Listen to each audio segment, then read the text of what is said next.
Models within Laravel represent the data usually that you have inside of your database.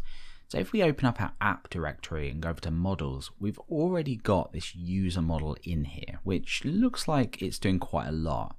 We don't need to worry too much about most of these, we'll cover them soon. But we already end up with a user model because by default within Laravel, we already know under database, we have a users table ready to go for us. So with that said, what we're going to do now is look at creating our own model alongside a migration, migrate this and start accessing data from the database. So let's go over to the command line. Let's run PHP Artisan again, just to remind ourselves of the commands that we have. And you can see here, we can actually make a model.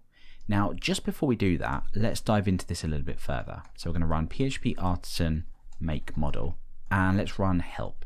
Okay, so with the make model command, we pass in the name of the class and we're going to be creating a post model. So we would run PHP Artisan make post. Now what we can do with this is, as well as other commands, pass lots of different options in. So alongside of a model, we could create a controller, we can create a migration, we could create a seed as well, and a factory if we wanted to start generating records out. There's lots of different things that we can do here, but typically when you create out a new model, all you really want to do is create a migration alongside of this because a model generally hooks up to a database table.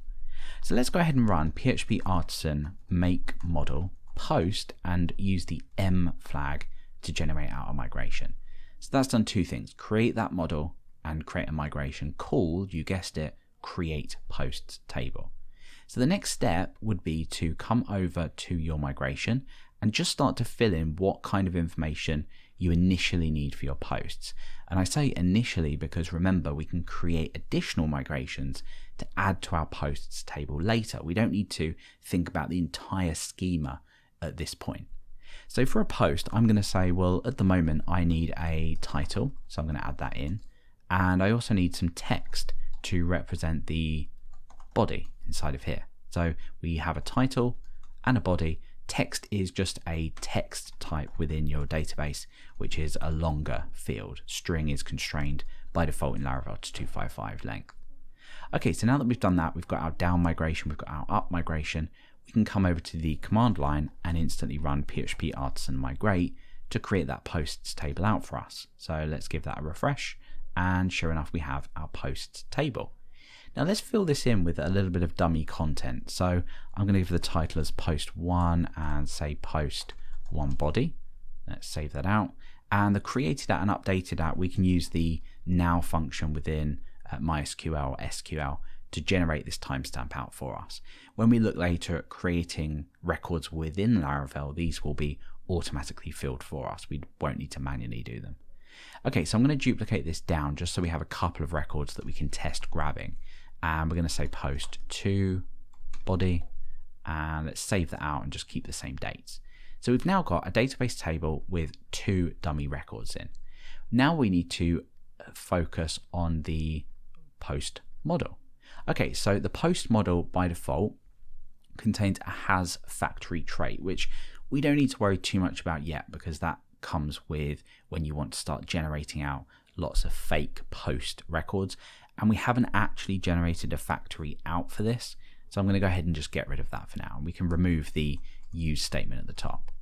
Now, the first thing you'll notice about this is it extends a base model. And this is under an Eloquent namespace.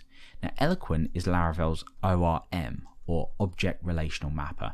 And all this does is it allows simple query building and connection to a database regardless of the software that you're using. So within a Laravel project, if you're using MySQL, for example, and then you later want to switch over to Postgres, you can do that without any change or pretty much no change to your code. So the model allows us to start to create records, update records, grab records, all that kind of stuff. Okay, so we've got our post model and we don't actually need to do anything with this. The singular version of this will be automatically mapped up to the posts table in our database. You can change this over, so you could go ahead and set the table name in here if your table name was different. So for example, if it was called the posts, for example, you could change that over. But for now, we can just kind of leave this as it is. Now our goal is to maybe over in just a kind of empty route here, start to grab a list of posts. So let's just say example, just for now. Let's create out a closure in here just to play around with this. And let's see how we can grab a list of posts. So I'm going to assign to a variable using the post model. So we're going to need to import that at the top if we want to use that because it's under a different namespace. And now we're going to go ahead and access a well, it's not really a static method. This is hidden behind the post model. We're going to access get. So this is part of the Eloquent builder. There are tons of things that you can do with this, and we'll be looking at them in the next couple of parts. But all this line is telling us we want to get all records from the posts table via the post model. Let's go ahead and dump this down here, and let's head over to /example. Okay, so that looks like it's dumped out an Eloquent collection. We'll talk about that in just a minute, but inside of this collection, we have two models. You can see these are both represented by a post model. And if we open these up, there's a hell of a lot of information in here, but we're going to kind of ignore all this for now. We're interested in the attributes. So open this up, and sure enough, we have all of the data in here from that first post. And if we open this one up, we have all of the information in here from that second post. Great. Now, what's being returned to us is a collection. Now, a collection in Laravel is a helper class which stores an array of items, and collections allow us to access convenient methods. So for example, we know that on this we're getting back a collection object. Let's go over and open up collection under Laravel. So we've got a specific Eloquent collection and a specific Laravel collection, but they're both the same. Let's open this one up and let's come down and look. So we've got lots of different methods here. We've got all, which will return to you all items. And let's look at maybe a method like count. So let's search for function count. That will just count the amount of items. So anything you get back from your database will be wrapped in a collection, which means you can continue to chain on things like this, count. That will give us how many posts we actually have. That will come with experience. We're not going to dive too much into that, but Laravel collections are very, very powerful. Okay, so we've ended up with this data. That basically means that everything is set up correctly and we're getting back these post models. Now, we're not going to do anything with this any further just now, but what we're going to do in the next part is look at some Eloquent basics.